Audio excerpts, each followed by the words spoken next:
going to talk about the concept. Well, applying a concept to life energy, okay. Essentially making it like currency.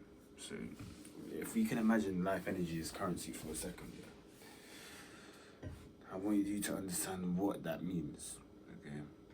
Now, with life energy, I've already discussed this obviously in the last video, but it's your again spiritual being, okay? But it can be added to and taken away from, okay?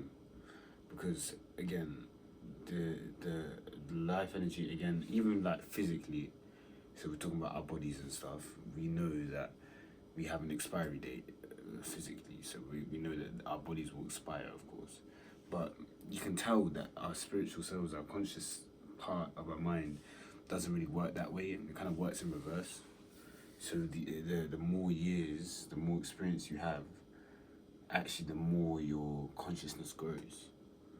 So that alone lets us know that our spiritual self is separate from our physical self, because as one evolves, one not essentially de-evolves though, because to be fair, the body does grow, but I would say, especially after teenage years.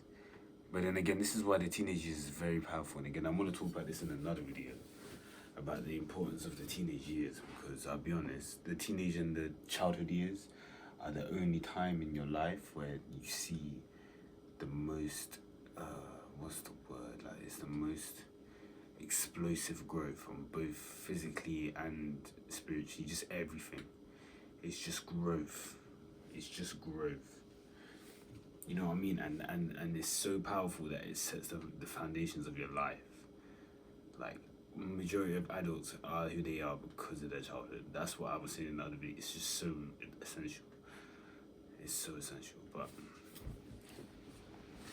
in terms of what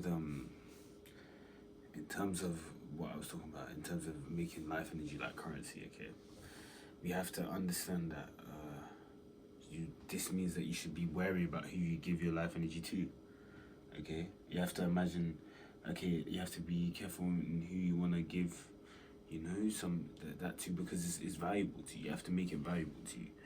But again, you shouldn't also be lost in concepts as well, because being lost in concepts can allow you to kind of diverge from the purpose of why you made the concept in the first place. If you understand what I mean, like, for example, with some people, they might atone with the concept of being frugal with money, for example. So let's say that you want to be frugal with your life energy, okay? That must mean that if you take it too far, then that means that you're not giving that life energy to anyone.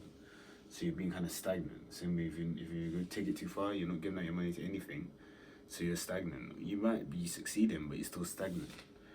So that's what I mean. Just apply the simple concept of understanding that life energy is just something that can be given and taken away, and that you can do certain practices to add it up, and you can do certain practices to reduce them. And you have to identify what those practices are, especially for you, because it's quite individual, I'll be honest. Because for some people, they might get life energy from talking to people no matter what, and some people won't because they're more quiet.